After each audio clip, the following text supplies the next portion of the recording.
오늘을 살아가는 묵상 시간입니다. 오늘 본문 말씀 에스겔서 34장 1절과 2절입니다. 여호와의 말씀이 내게 임하여 가라사대 인자야 너는 이스라엘 목자들을 쳐서 예언하라.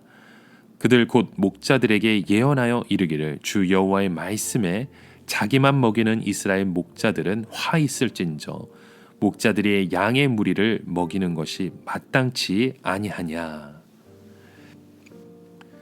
이스라엘 백성에게 있어서 가장 중요한 두 가지가 있었습니다. 그 하나는 성전의 제사입니다.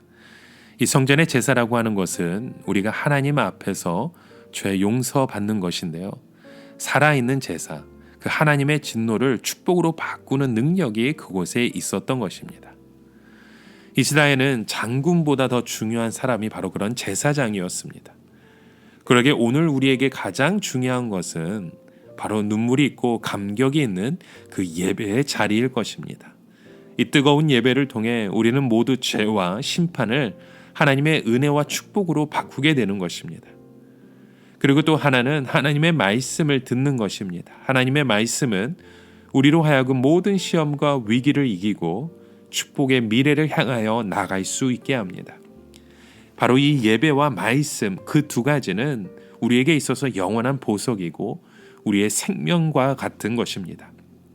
특히 하나님께서 이 말씀을 전하는 것을 이스라엘 백성들에게 맡기셨습니다.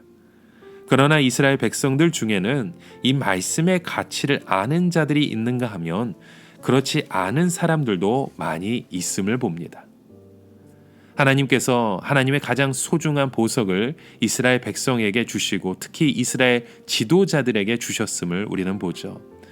하나님께서 우리에게 말씀을 주셨다고 하는 것은 하나님의 모든 재산을 우리에게 다 맡기신 것과 마찬가지입니다. 하나님은 우리에게 백지 수표를 주신 것과 마찬가지이죠. 그런데 겉으로 백지 수표를 보면 아무것도 적혀 있지 않기 때문에 마치 휴지같이 보일 수 있을 것입니다. 이스라엘의 지도자들은 자신들이 복을 만들어내는 사람이 아니었습니다. 그들은 백성들을 하나님의 말씀으로 인도하기만 하면 그 백성들은 하나님의 말씀을 먹고 힘을 얻어 축복을 받게 되는 것이었습니다. 우리가 하나님의 말씀을 하나씩 바로 해석해서 하나님의 백성들에게 선포하면 그 말씀 하나하나가 우리에게 보석으로 나타나는 것과 마찬가지입니다. 우리에게는 하나님의 말씀을 연구하고 선포하는 것이 마치 보석을 캐는 그런 시간인 것입니다.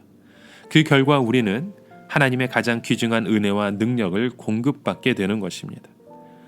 하나님의 백성들은 바로 이 말씀이 있어야 살 수 있는 것이죠. 예수님도 말씀하시죠. 사람이 떡으로만 살 것이 아니요 하나님의 입에서 나온 모든 말씀으로 살 것이라 라고 말씀하셨습니다. 이것은 바로 우리 하나님의 백성들이 사는 원리를 말씀하신 것입니다.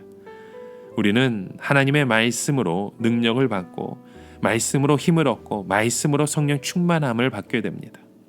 그런데 오늘 본문 말씀에 보면 그 목자들은 이 말씀의 가치를 알지 못할 때 이 말씀을 먹이는 일을 하지 않고 자꾸 엉뚱하게 다른 일들을 했던 것입니다. 목자가 양들에게 먹여야 하는 것은 하나님의 말씀인데 자기가 좋아하는 세상적인 명예나 출세나 돈을 많이 받는 것이나 인기를 끄는 것만 먹이고 있었던 것입니다. 그러면 양들은 어떻게 되는 겁니까? 양들은 하나님의 말씀을 먹지 못하고 오직 세상적인 일에 돈이나 명예와 권력 같은 것만 잔뜩 먹고 살아가는 것입니다. 여러분, 하나님 나라의 백성에게는 놀라운 한 가지 비밀이 있습니다. 그것은 바로 우리가 원래부터 양이 아니었다는 것입니다. 우리들은 모두 사나운 맹수였고 일이었습니다. 어떤 사람은 독사와 같은 독을 품는 사람일 것입니다. 그런데 우리가 예수님을 만나고 하나님의 양이 된 후에는 우리 입에서 사나운 이빨도 뽑히게 됐고 우리 발에 날카로운 발톱도 뽑히게 되었습니다. 머리도 나빠지게 되었고 행동도 둔하게 되었죠. 이것이 바로 양으로 변하는 것입니다. 여기서 우리는 두 가지 현상을 경험하게 됩니다. 그 하나는 우리가 양이 됨으로 이 세상에 사는 것이 대단히 불리하게 되거나 위험하게 되었다는 것입니다. 즉 이 세상은 맹수가 되어야 살 수 있는데 우리는 양이 되어버린 것입니다. 그래서 우리는 늘 불안을 느끼고 두려움을 느끼게 되는 것이죠. 그러나 이것이 하나님 앞에서는 엄청난 성공인 것입니다.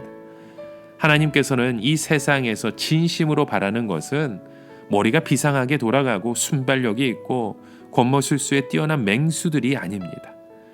진정 하나님께서 원하시는 것은 하나님만을 믿고 자신의 모든 것을 다 맡길 수 있는 양과 같은 사람입니다. 그래서 우리가 양으로 변한다는 것은 하나님의 계획이 성공한 것이고 이것은 이 세상에서 일어날 수 있는 기적 중에 최고의 기적임을 우리에게 알려주시는 것입니다. 그런데 만일 목자가 하나님의 말씀으로 그 양을 먹이지 않으면 어떻게 됩니까? 너무나도 끔찍한 현상이 일어나게 되어져 양이 시름시름 병을 앓게 됩니다. 왜냐하면 하나님의 말씀을 먹어야 능력이 공급이 되고 하나님의 말씀을 먹어야 의욕이 생기는데 하나님의 말씀을 굶으니까 도저히 힘이 나지 않고 의욕이 생기지 않고 결국은 병이 들게 되는 것입니다. 하나님의 백성들의 영적 침체의 가장 중요한 이유는 바로 하나님의 말씀을 제대로 듣지 못하기 때문입니다. 그리고 더 끔찍한 현상 하나가 생기게 됩니다. 그것은 양으로 변해야 할 사람들이 맹수로 그대로 남아있게 되는 것입니다. 그러면 이 사람들은 어떻게 되겠습니까? 말로는 하나님을 믿는다고 하지만 세상 방식대로 그대로 살아가는 것입니다. 이것이 얼마나 위험한가 하면 일단 양으로 변한 사람은 아무리 자기가 똑똑하고 사납다고 해도 세상의 사자나 늑대로 이길 수 없습니다. 즉 이스라엘 안에서는 힘이 세다고 큰 소리를 치고 다른 양들을 들이받을지 몰라도 세상에 나가 들판의 사자나 표범들 절대로 이기지 못하는 것입니다. 그래서 목자가 하나님의 말씀에 헌신하지 못했을 때 많은 양들은 병들어가게 되고 변하지 않는 양들이 우리 밖에서 맹수들에게 물려 죽는 일이 일어나는 것입니다. 우리가 불안해하고 예측할 수 없는 세상에서 살아갈 수 있는 방법은 오직 두 가지밖에 없습니다. 하나는 진짜 양이 되는 것입니다. 양인 척하면서 살아가서는 안 됩니다. 교회 안에서는 이길지 못하도 세상에 나가면 우리는 절대로 그렇게 살지 못합니다. 두 번째는 하나님의 말씀을 온전히 붙잡아야 합니다. 하나님의 말씀을 잡지 않으면 예상하지 못했던 위기를 우리는 전혀 막을 길이 없습니다. 오늘 우리에게 주신 그 말씀을 통해 양과 같이 하나님의 말씀 위에만 붙들려 살아가시는 저와 여러분의 삶의 모습 되시길 주님의 이름으로 간절히 축원합니다. 함께 기도합니다. 하나님 아버지, 우리의 삶의 모든 그 고백들이 주의 말씀 안에서 들려지고 세워지고 일어나길 간절히 소망합니다. 하나님의 말씀 앞에 어린 양과 같이 순종할 수 있는 믿음의 고백들이 오늘도 우리의 삶을 통해 우리 공동체를 통해서 채워지게 하여 주시옵소서. 예수님의 이름으로 기도드립니다. 아멘.